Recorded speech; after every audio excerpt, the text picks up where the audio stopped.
During the school year, as the library media specialist, you're going to have many goals that you'll wish to accomplish. But there are three goals in particular that really matter the most. In this video, I'm going to tell you what those three goals are and how you can accomplish them. Let's go.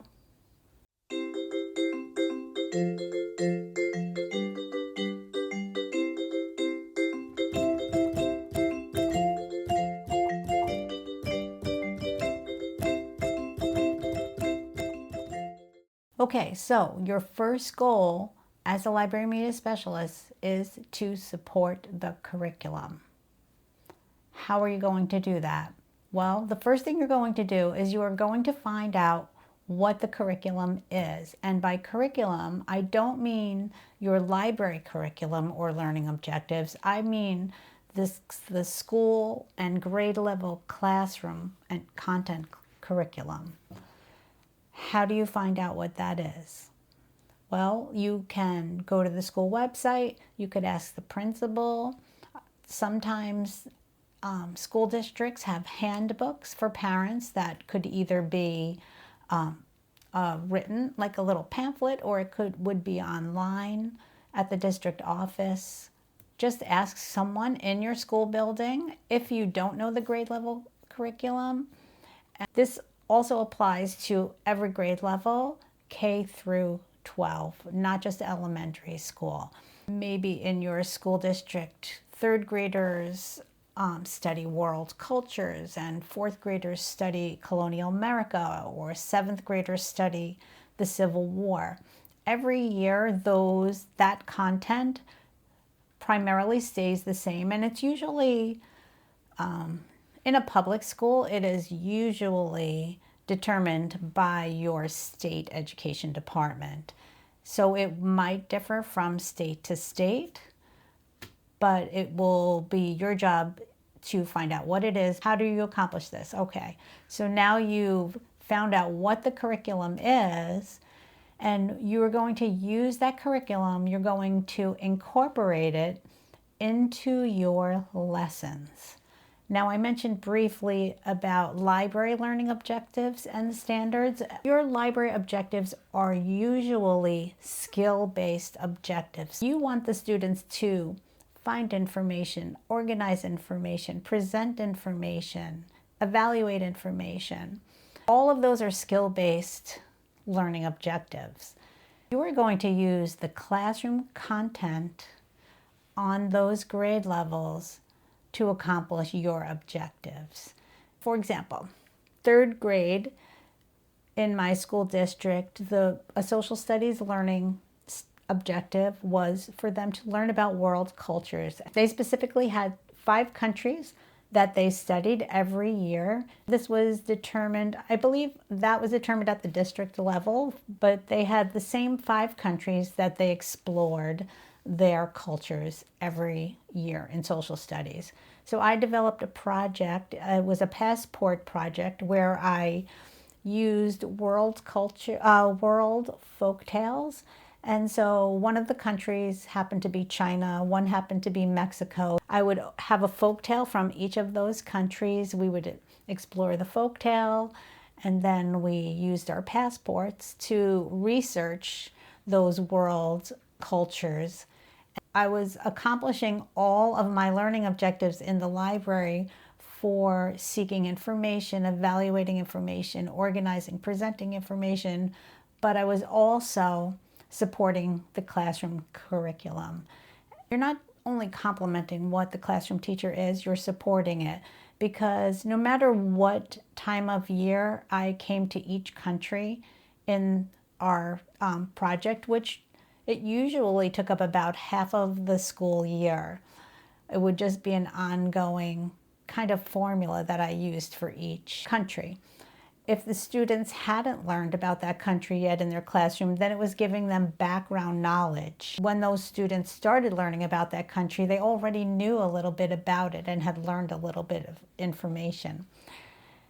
If they had already done that in social studies class, then I was expanding on something they already learned about, which helped keep their interest because they liked already having knowledge about something. One thing to note that is very often classroom teachers will have they will have teacher guides and textbooks and content calendars and that they have to abide by that has been predetermined for them by their district, by their state. And they don't have a lot of wiggle room anymore. But as the library teacher, no one is handing you a teacher's guide or a plan and saying this is what you're going to teach. You have to develop a lot of it on your own.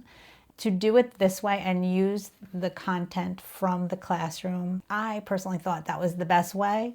It is so important in your role to be supportive of the curriculum in that way.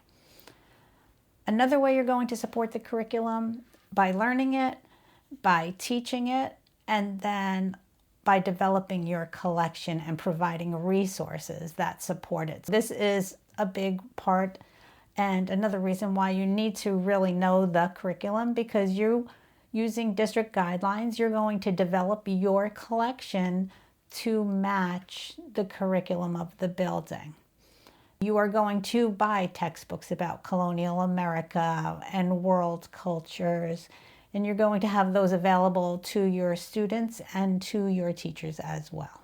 You are going to be supporting the curriculum by introducing materials to the classroom teachers and to the students that they may otherwise not be aware of. And that includes physical resources such as books and magazines, but also databases. Introduce them to things that are going to help their learning. Another way to support the curriculum, what did they need to know by the time they left at the end of 5th grade? So I went to my middle school librarian, whose school that I knew my elementary school was fed into her building. And I asked her, what skills do you want the students to have when they come to middle school? What should they already know? Whether it was how to access databases or how to cite sources, or even be aware that you note when you use someone else's information. Just the concept of citing sources, that kind of information helped me. Once I knew what they should know at the beginning of 6th grade, it helped me build everything else. I could start planning in kindergarten and 1st grade and then build a foundation and scaffold on everything they learned, so that by the time they left in 6th grade, they had the knowledge and skills that they needed to be successful in middle school. Okay, number 2, that is to support the interests of the students. So this is a primary goal that you should have. Not only are you supporting the curriculum, but you are supporting the interests of the students as readers and learners. How are you going to do this? So once again, through collection development, using the district guidelines, you are going to find things that the students are interested in reading, and then you're going to make sure they are there on the shelves for your students for 2 reasons. One is you want the students to be excited to find something they like, but you also want to make sure that you are including all your students. The library is a community space.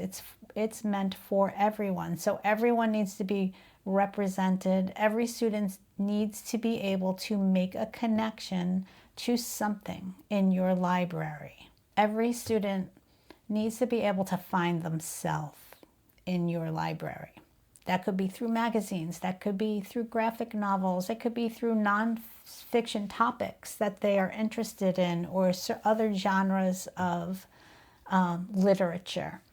But it's your job to find out what it is they like. There are many creative ways that you can do that, but the easiest way is just to talk to them. In elementary school, they are going to tell you what they like and what they want, and they will never stop telling you. In middle school, it's a little different. The students may not be as chatty or as friendly. They may not be as anxious to show their enthusiasm for reading because it's just the developmental nature of the age group. So they're not going to share as easily, but just try to reach out, talk to them during their lunch period, whenever you have the opportunity. And honestly, that is the best way. Another great way, and it's always, to me, one of my favorite ways to learn information and to learn more about how to be a better librarian, is to talk to other librarians. The department that I worked with, there were 17 of us, and we were all very different, but we all worked together so nicely and respected each other. We shared ideas openly, and I never learned more than I learned from all of them. Talk to your students, talk to other librarians, and go to social media. There are a lot of people out there putting out great ideas, different ages and grade levels of things that are popular and hot. Just keep in mind, on that note, I should say, because it's popular in one place, it may not be popular in your place. So really, at the end of the day, the best thing to do is talk to the kids. Supporting student interest is important. The third, and in my opinion, the most important goal that you should have as a school librarian, and that is why I saved it for last, that goal is to make sure that your space is welcoming and safe for every student in the school. Your library is a community space, and you should think of it that way. It is a place that includes everybody, that every student in that school should feel happy to walk in. If students come to the library and they feel uncomfortable or intimidated or overwhelmed, or they just hate library class, well, then it doesn't matter what else you teach them, because once they leave your setting, they graduate in 5th grade, they move on to the next level, they are never going to the library. Personally, I always felt my number one goal as a librarian was to make the kids love to come to the library, because I wanted them to keep going to libraries for the rest of their life and be lifelong learners and lovers of the library. If they hated the library, well, that was not happening.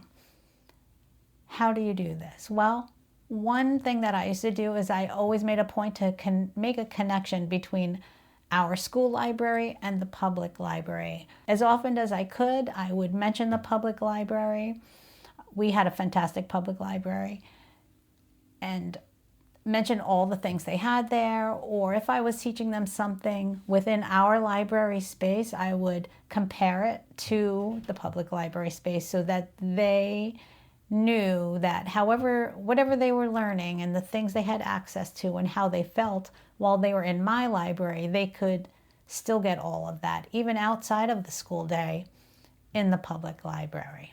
So that was an important thing to point out. Our students were so fortunate that in middle school that I worked in, one of the bus stops on the way home was the public library. So they could leave school and take the bus instead of their regular bus stop in their neighborhood. They could get off at the public library. I always made sure that my middle school students knew, and the middle school parents knew, that that was an option for the kids. And the more I could get them to the public library, the more chances that they would continue to be library users once they left my space. Another way to accomplish this is within your physical space of the library. Make it friendly, make it welcoming. If you have the ability to make separate learning spaces, maybe there is an instructional space and a little reading nook, or a place where they are able to socialize. Of course, it has to be functional to your lessons and your classes, but any little way that you could do that to your library to make the physical surroundings welcoming and friendly to the students, that is one way to do that. Another way, and this may seem like common sense to say, but is just to smile, be warm, And not that you wouldn't be kind or friendly to the students, but sometimes as an adult, it is very easy to be caught up in your learning objectives and your agenda for the day. Everything that you need to accomplish in that 30 minutes that they're in your class, or everything that you need to accomplish by the end of the day or by the end of the quarter. Sometimes you just have to stop and forget about all that and just remember that it's all about the kids, and smile, show interest, show them that you care, and leave the judgment out of it, because kids can spot judgment in an adult like that. This third goal, creating this welcoming space, a community space for your students, for your school building, that is the most important thing that you can do. They won't always remember the lessons. They're not going to always remember everything you taught them, but they're always going to remember how you made them feel. And we want them to continue using the library for the rest of their life. If you are always striving to achieve these three goals, number one, supporting the curriculum, number two, supporting the interests of the students and their reading interests, and number three, creating a welcoming, safe environment and a community space, you're going to be successful. Well, that about wraps it up for today. If you enjoyed this video, please like and subscribe. I really appreciate it. And as you leave today, don't forget to support your local libraries, support your independent bookstores, and support your right to read. Thanks for watching.